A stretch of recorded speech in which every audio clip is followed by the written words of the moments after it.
The intractable rivalry between foes Dr Kizza Besigye and President Yoweri Museveni is destined for a third-round contest as the decade-long power struggle plays out once again in 2011. This week, Besigye was anointed as IPC flag bearer, a coalition of his party and 3 other parties represented in parliament. Predictably, the ruling party seems set to elect incumbent President Museveni when the NRM meets in September during a delegates' conference.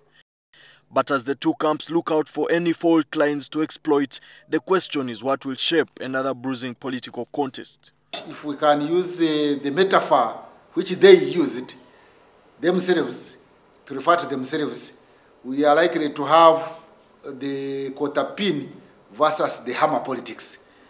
And the hammer quarter pin politics definitely is not conducive for democratic processes.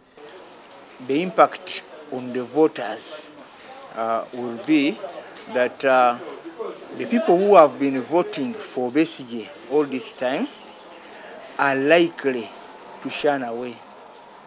Having two candidates running 3 times and having the same results, and those results again being marred by electoral malpractices. In the areas where I voted, there were no indications of stealing. If anything, this time, if he was cheated the last time, this time he should be cheated even more. Analysts say Besigye comes into this race limping after a cast of other important political players like Olaro Tunu pulled the rug under the feet of the loose coalition just a few days before he was elected IPC flag bearer.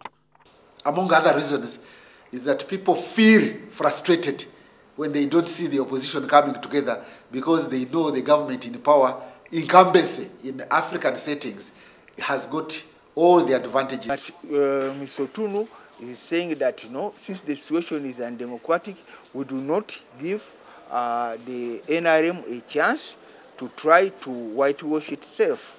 Earlier on, the incorrigible DP leader Norbert Mao had outrightly rejected the notion of a coalition. Some critics claim the IPC was an anatomy of a cynical stitch-up to defeat Museveni, while others believe that it stood the best chance to dismantle Museveni's political legacy that has taken him almost 30 years to build.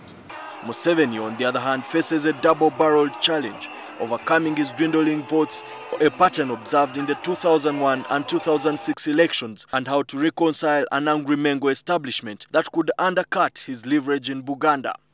Besigye's camp is fully aware of the NRM headache in Buganda, and bringing in its ranks the attack dogs in the Subi political vehicle may hand the FDC an upper hand in the sub-region with the highest voter turnout. The trump card, of course, at the political level, I think Kano Besigye maybe has got Buganda on its side.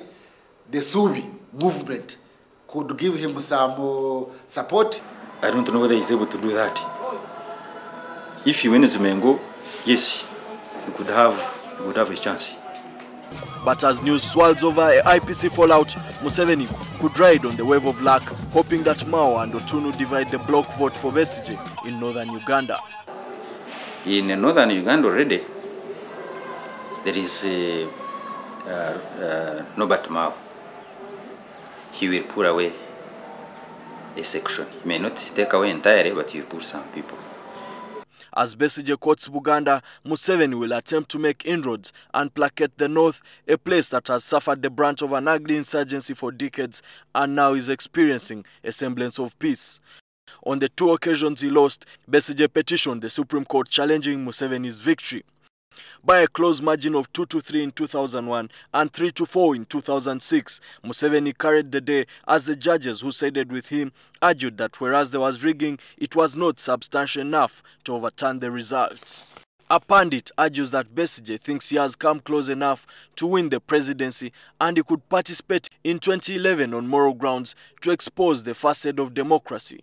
What I want to say is that this third round is just going to confirm not that Museveni has beaten Besigye, but that we have democracy or we do not have democracy. We have a credible election or we do not have a credible election. As long as the independence of the EC is not ironed out, there is also fear that Besigye's support could even shrink in light of despondent supporters, says an expert. However, Besigye has promised to run a message that should resonate across the spectrum and appeal to millions of Ugandans bound by the shackles of poverty. Museveni will continue to rely on the power of incumbency, grassroots structures and the no change slogan to seal another term that will put his legacy at 30 years by the time he completes his 4th term.